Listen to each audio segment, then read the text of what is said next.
Son las 8:40, la verdad que se nos fue un montón de tiempo y vamos a aprovechar estos 20 minutos que nos quedan porque a las 9 de la mañana llega, por supuesto, Loco de Atar con Héctor Fabián. Pero estamos en presencia del abogado, porque no les gusta que digan doctores, Rodrigo Dielo, que es el secretario de Finanzas y Administración de la Asociación de Empleados de Comercio de Oberá. En esa cámara puedo decir, muy buenos días, Rodrigo. Buenos ¿Cómo días, estás? Marcelo. Buenos días a toda la audiencia. Gracias por la invitación.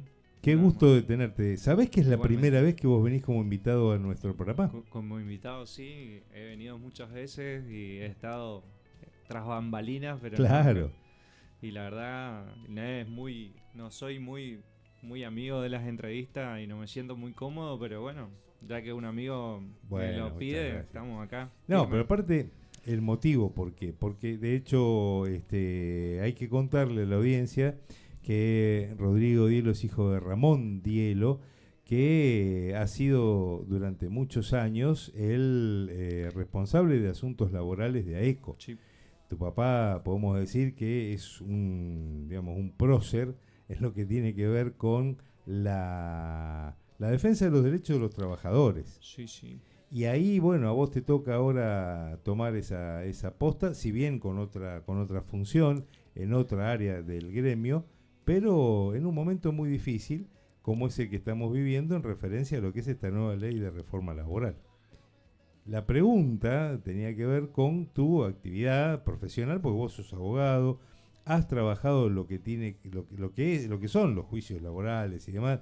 Nosotros hemos insistido muchas veces en esto de el cuento que hay con la mafia de... Si bien caranchos hay, y eso no lo negamos, no es tanto como lo dicen, ¿no? La industria del juicio y todo eso, sino que basándose en algunas creencias y en algunas cuestiones han dado forma a una reforma, vale el juego de palabras, que la verdad que tiene poco para los trabajadores y mucho para los empleadores, y además, algo que tal vez te toca no en tu función en AECO, sino como abogado, que es el tema del fuero laboral. Y la verdad que la gente, a medida que va leyendo, porque es muy larga esa reforma, Sí. se va enterando todos los días de cosas nuevas que los legisladores las tenían que haber leído atentamente en su momento. Por ejemplo, ¿qué significa que el fuero laboral ya no funciona, desaparezca a partir de lo que sea la sanción finalmente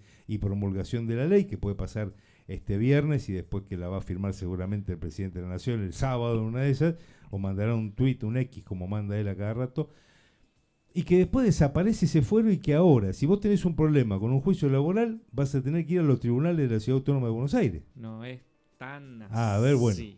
contame cómo es. Pero bueno, sí, la reforma está hecha a medida de alguien, digamos. No exactamente creo, a mi interpretación y de la de todo el mundo gremial, a medida de de los trabajadores, porque si se quería hacer una reforma laboral, habría muchos puntos que modernizar y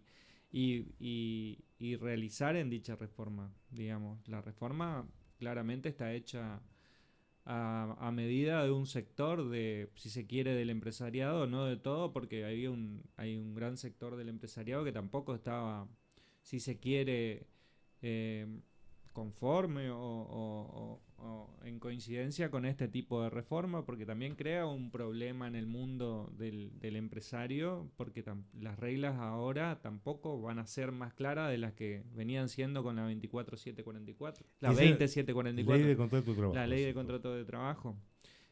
Yo creo que esta ley va a crear si la pretensión del legislador era que bajar la litigiosidad, digamos, lo que va a hacer va a crear más elementos como para que los abogados laboralistas, digamos, realicen un juicio. Porque ya lo veíamos antes con el decreto 70 del 23, 23 sí. y con la ley bases, digamos, que eliminaba ciertos institutos que el derecho laboral traía, digamos. ¿Por qué? Porque el derecho laboral, hacer un contrato, es un apéndice, se quiere, un derecho especial del derecho civil, con sus propias instituciones, eh, con su propia forma de actuar, si se quiere. Eso, digamos, hizo que el trabajador en este caso, que es aquel que va orientado a esta gama de derechos, tenga una serie de beneficios o derechos, digamos, diferente a la cuestión civil. Cuando estos derechos son reconocidos, digamos, y después hay un retroceso en ello, la sociedad entiende que si no se cumplen determinados estándares de derecho, hay una lesión, digamos. O sea, si a mí no me tienen bien registrado en mi trabajo, la ley antes de la reforma de la ley base existían multas. Ahora, si no me tienen registrado y al no estar tarifado en una multa, los abogados lo que hacemos es ir al derecho que estaba madre, si se quiere, que es el derecho civil, y hay una lesión contractual. Entonces la litigiosidad aumenta. Ahí porque no está claro. Estás matando uno de los mitos de la ley. El trabajador no registrado no tiene derechos. ¿Eso es verdad o no? Tiene derechos. Siempre, todos tenemos derechos. El tema es cómo lo ejercitamos y cómo están reconocidos esos derechos. Derechos lo tenemos todos. Ahora, que el otro, digamos, que es el que tiene la fuerza y tiene el poder económico para reconocerlo, es otra cuestión, digamos. El empleador debe registrar al trabajador desde el primer día. Ahora, si no lo hace, ahí sí comienza toda esta regámenes de derecho y de litigiosidad, si se quiere. Volviendo a la pregunta inicial, digamos, el Fuero Nacional del Trabajo existe en la ciudad de Buenos Aires. Cada provincia, por su constitución, tiene la administración de justicia, digamos. Acá, entonces no es federal. No, la justicia federal es una cosa que se encarga de las cuestiones federales. Acá tenemos el juzgado federal, que tiene una secretaría laboral y civil y penal, y se encarga de los delitos federales, digamos, o de las cuestiones federales. Tipificado como federales, claro. En la ley hay una ley específica que te dice estas cuestiones, cuando se dan determinadas circunstancias, va al fuero federal. Bien. Pero en la Justicia Nacional del Trabajo es otra cuestión. O sea, porque en los juzgados, en Oberá existe el juzgado laboral número 1, en Posada existe el juzgado laborales, digamos. ¿Y esos juzgados van a seguir funcionando o no? Sí, porque la ley no puede legislar sobre una cuestión provincial, y esa administración de justicia es provincial. Eso es de la provincia. Sí, eso es de la provincia. Ayer hubo un paro en Buenos Aires, precisamente de esa justicia, la justicia laboral. Pero de la nacional, porque había quedado la estructura, si se quiere, de lo que eran antiguamente los territorios nacionales, como la Policía Federal, digamos, para hacer un paralelismo que no es, digamos, porque era una justicia muy particular también, digamos. Sí. Todos los que estudiamos Derecho Laboral sabemos que todos los grandes autores son o jueces o camaristas de esa justicia federal, de esa justicia nacional, porque no era federal, era nacional. Entonces lo que pretende hacer esta reforma es pasar toda esa justicia nacional al fuero de la ciudad de Buenos Aires. Pero la provincia de Misiones puede decir, nosotros no. Lo que pasa es que no hay justicia nacional del trabajo en las provincias, hay solamente en la ciudad de Buenos Aires.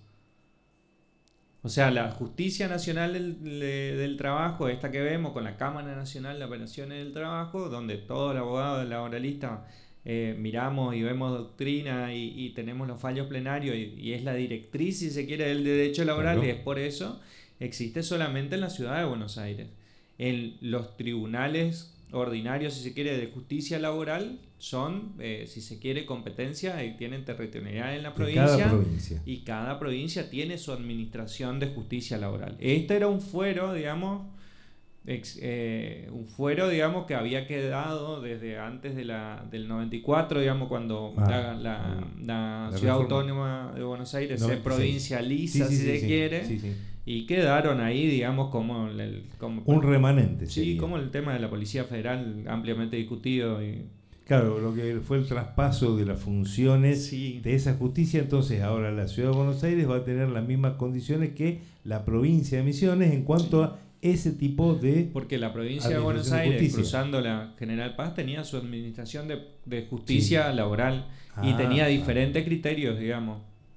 Por ejemplo, el criterio de la de la provincia de Buenos Aires tomaba como base de cálculo para la indemnización el sueldo anual complementario, que no lo hacía, digamos, la justicia de la Ciudad de Buenos Aires. Ajá. Entonces, si vos de uno u otro lado de la General Paz podías alterar, si se quiere, una fórmula de cálculo de una indemnización, digamos. Esto no va a seguir siendo así porque cada juez decide conforme en cada distrito. Pero si se quiere esto, lo que se pretende hacer es desnacionalizar esa cuestión para que no todos los tribunales y no todos los juzgados laborales tomen como referencia una misma doctrina. Esa doctrina, porque los fallos plenarios de la Justicia Nacional del Trabajo eran de 30 jueces.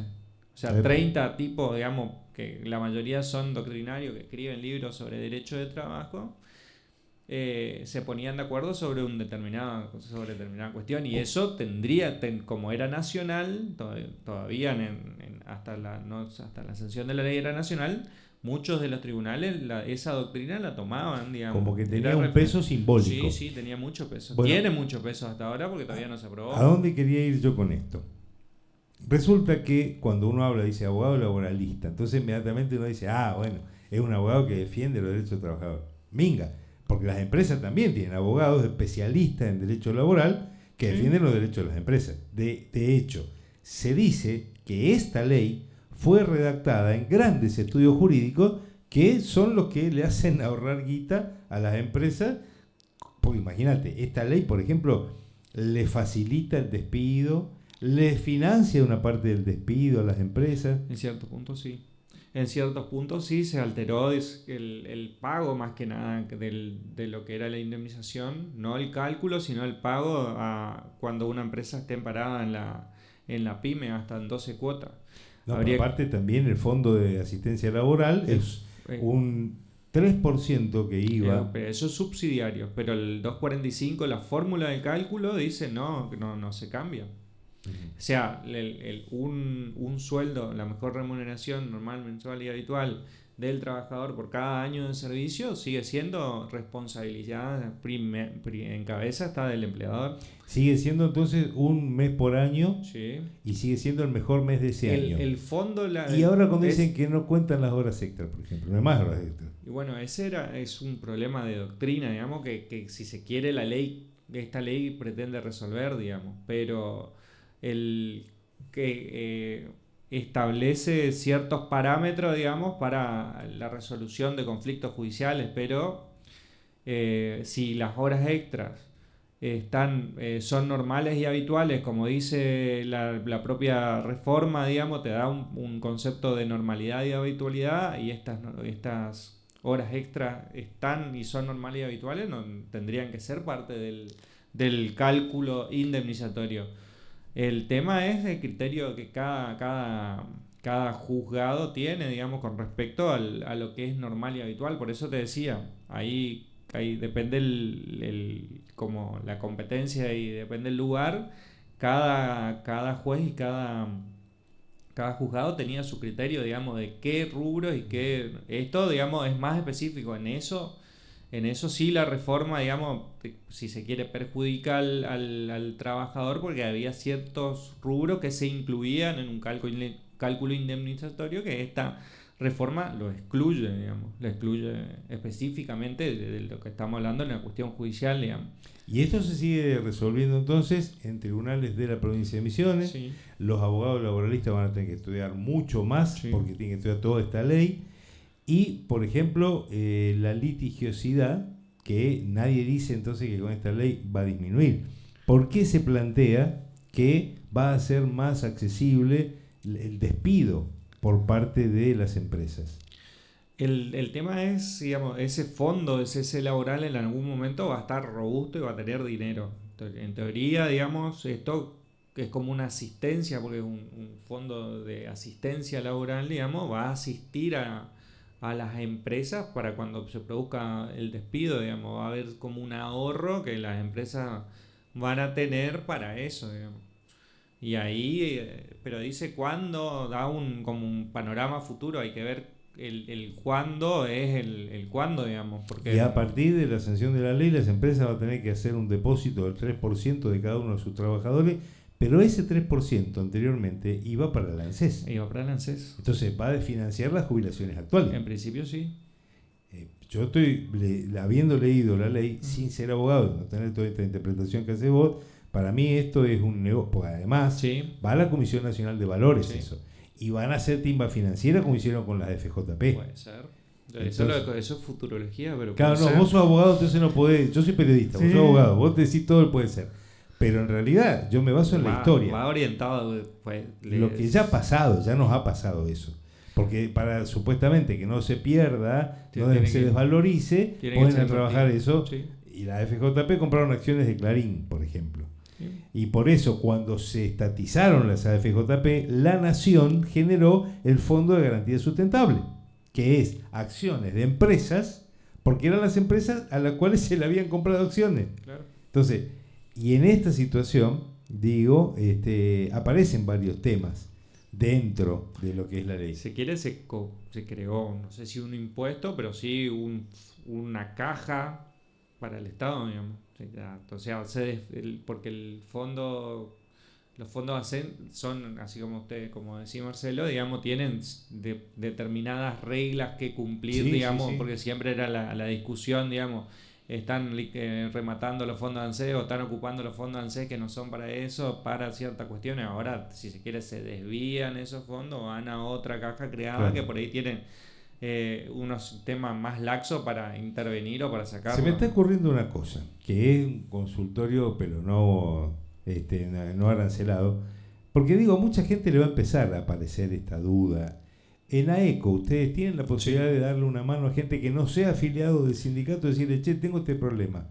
A ver cómo se entiende, cómo se orienta. Y aparte, los mismos empleados de comercio, los mercantiles, ¿cómo están con esto? No, sí, nosotros siempre tenemos desde siempre AECO, digamos, como institución, siempre tuvo asesores y tiene personal idóneo, digamos, así como contaba el caso de mi papá, digamos, asesoraba en cuestiones laborales, digamos, a los empleados y en ese momento existían abogados, digamos, laboralistas que el gremio contrata para la ayuda a los afiliados y a los trabajadores del sector mercantil. Ahora también lo tenemos al doctor Gonzalo Mariano, que está trabajando ahí, y al secretario de Adjuntos Laborales, que es Don Alcuzú, también está Horacio Barúa, que es nuestro secretario general, que fue secretario laboral, está Manolo Alvea, nuestro subsecretario, que también tuvo años de lucha sindical, de estudiar, de estar en la trinchera, si se quiere, que conoce mucho el derecho. Entonces cada vez que existe algún conflicto hay muchas personas ahí, en el gremio hay prácticamente todos los que estamos ahí conocemos, estamos y estudiamos la norma como para darle una orientación y un asesoramiento a los empleados de comercio y también, digamos, como tenemos la cercanía del Ministerio de Trabajo, a veces vienen empleadas domésticas o de la alimentación. Ayer tuvimos, por ejemplo, gente de otro sindicato hermano que nos decían, che, si nosotros tenemos algún inconveniente, claro, no tenemos inconveniente en brindarle un asesoramiento. Porque ahora, el asesoramiento específico es al empleado de comercio, porque nosotros tenemos si se quiere, todas las armas para defenderlo, porque constantemente estamos estudiando el convenio colectivo y todo eso. Bueno, iba a eso. ¿Caen los convenios colectivos a partir de ahora?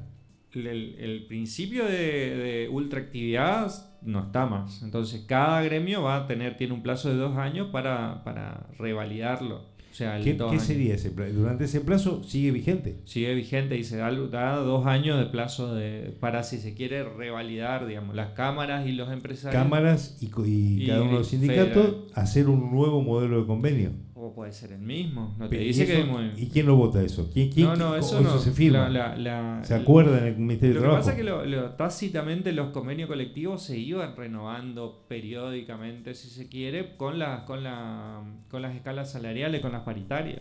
Ajá. O sea, los convenios colectivos tienen cláusulas normativas y cláusulas obligacionales, que lo describe, si se quiere, la norma. Las cláusulas normativas, salvo, no sé, que en comercio cambie abruptamente, por ejemplo, que los supermercados dejen de tener cajero y sea todo, ¿cómo se llama? Autogestión. Sí, autogestión. no hay un cambio en la estructura del trabajo que haga cambiar una cláusula normativa, si se quiere, del convenio colectivo. O sea, el cajero va a seguir siendo cajero y va a hacer la función de cajero, salvo una Bueno, ruptura. eso con la Ahora, mayoría, pero hay sí. cláusulas obligacionales que pueden cambiar, digamos, no sé, ahí en la cláusula obligacional está, por ejemplo, lo que es las escalas salariales y todo eso que se van negociando y se van eh, poniendo en vigencia de nuevo, digamos. Lo que habría que ver es que el mecanismo, creo yo, de cómo se eh, hacen los acuerdos paritarios, porque también la reforma modifica la ley de acuerdo paritario, cómo las cámaras y las federaciones de sindicatos se ponen de acuerdo para que no solo sean escalas, sino también convenios, digamos. Se nos acabó el tiempo y le agradecemos Sí. que nos da un par de minutos el amigo Héctor Fabián, porque esto da para hablar mucho. Sí, Y sí. eso es lo que te decía, en algún momento una persona que vos conocés, que compartió con vos la gestión en tierras, habíamos hecho una columna, hablamos de la vicepresidenta del Consejo Deliberante, Verónica Noguera, hacíamos otro programa en ese entonces en la radio, Sí, sí. y ella tenía su columna de tierras.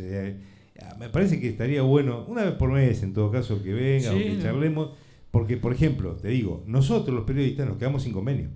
Sí. Derogaron el estatuto del periodista, por ejemplo. Entonces yo hoy no sé si soy periodista, si vendo El de viajante de fruta, comercio. ¿eh? El de viajante de comercio. También el de trabajadores rurales, Está bien. digamos. Cierto. Entonces hay un montón de cuestiones, la verdad que no se entienden muy No, bien. sí, la reforma, si se quería hacer, se podía hacer, digamos, en ninguna parte habla del teletrabajo, No, de lo, las aplicaciones. claro, Nada. del home office, digamos, Nada. en muchas empresas, digamos, si se quiere si estamos hablando pura y exclusivamente del trabajo, no estamos hablando ni de jornada, ni nada, sino del trabajo en sí, digamos, que es lo que regula la ley. Si uno va al derecho comparado, yo justo vi un familiar que es suizo, que vive en Suiza, y dice que él trabaja para el ingeniero de Nokia.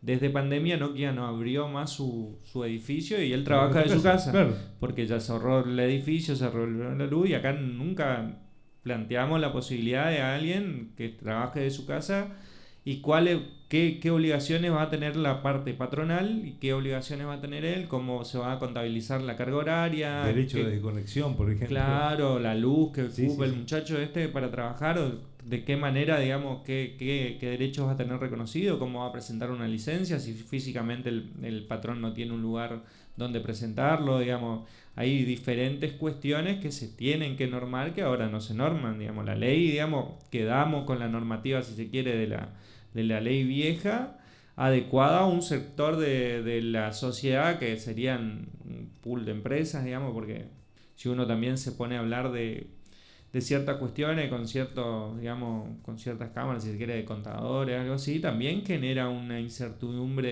de qué es lo que puede o no pasar, digamos, porque se abre el abanico, digamos.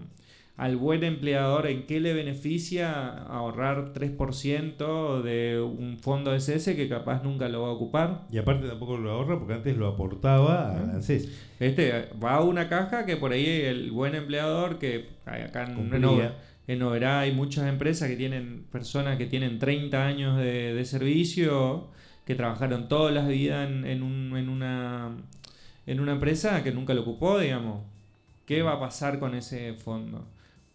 ¿Qué fin tendría, digamos? Porque la naturaleza de la ley de contrato de trabajo era que uno entre en una empresa y termine en su vida transcurra solo en una empresa. Acá se modificaron ciertos artículos de la ley de contrato de trabajo, pero la naturaleza, la columna vertebral de la ley sigue siendo la misma. Rodrigo, muchísimas gracias. No, por favor, gracias. Viste que no fue tan No difícil. fue tan ¿eh? no sé. Bueno, algo que haya quedado en el tintero. No, agradecerlo y como institución, como ECO, recordar que estamos ahí. Cualquier duda, consulta que tengan, se pueden acercar o los teléfonos de todos nosotros están abiertos siempre a las consultas, inclusive, digamos, por el temor que por ahí algunos trabajadores tienen a perder el trabajo, que es una cuestión muy importante hoy y que cuesta conseguir cada vez más. Hasta las consultas pueden ser anónimas y nosotros no tenemos problema en consultar y siempre estamos a disposición del trabajador y para hacer lo que el trabajador quiera, digamos. No somos jueces de las conductas de ellos y estamos para ayudarlo, digamos. Muchísimas gracias por la visita. No, por favor, gracias a ustedes.